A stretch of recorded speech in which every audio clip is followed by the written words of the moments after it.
ರಸ್ತೆ ಬದಿ ನಿಲ್ಲಿಸಿದ್ದ ಕಾರಿನ ಗಾಜು ಹೊಡೆದು ಲ್ಯಾಪ್ಟಾಪ್ ಕಳ್ಳತನ ಮಾಡಿರುವ ಘಟನೆ ಕಲಬುರಗಿ ನಗರದ ಹಳೆ ಜೇವರ್ಗಿ ರಸ್ತೆಯ ನಾಗಾರ್ಜುನ ಲಾಡ್ಜ್ ಬಳಿ ನಡೆದಿದೆ. ಓರ್ವ ವೃದ್ಧ ಸೇರಿ 4 ಸೇರಿಕೊಂಡು ರಸ್ತೆ ಬದಿ ನಿಲ್ಲಿಸಲಾಗಿದ್ದ ಬೊಲೆರೋ ಕಾರಿನ ಗಾಜು ಹೊಡೆದು ಲ್ಯಾಪ್ಟಾಪ್ ಕಳ್ಳತನ ಮಾಡಿಕೊಂಡು ಹೋಗಿದ್ದಾರೆ. ಇನ್ನು ಕಳ್ಳತನದ ದೃಶ್ಯ ಸಿಸಿಟಿವಿ ಕ್ಯಾಮೆರಾದಲ್ಲಿ ಸೆರೆಯಾಗಿದೆ. ಇನ್ನು ಘಟನೆ ಸಂಬಂಧ ಈ ಬಗ್ಗೆ ಸ್ಟೇಷನ್ ಬಜಾರ್ ಪೊಲೀಸ್ ಠಾಣೆಯಲ್ಲಿ ಪ್ರಕರಣ ದಾಖಲಾಗಿದೆ.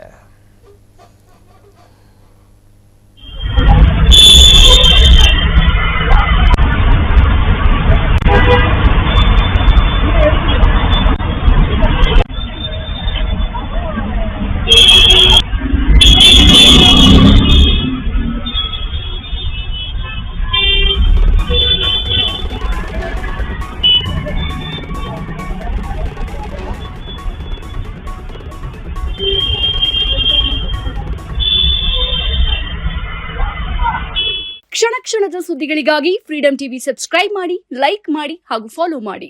ಹೊಸ ಸುದ್ದಿಗಳ ನೋಟಿಫಿಕೇಶನ್ಗಾಗಿ ಬೆಲ್ ಐಕಾನ್ ಮೇಲೆ ಕ್ಲಿಕ್ ಮಾಡಿ.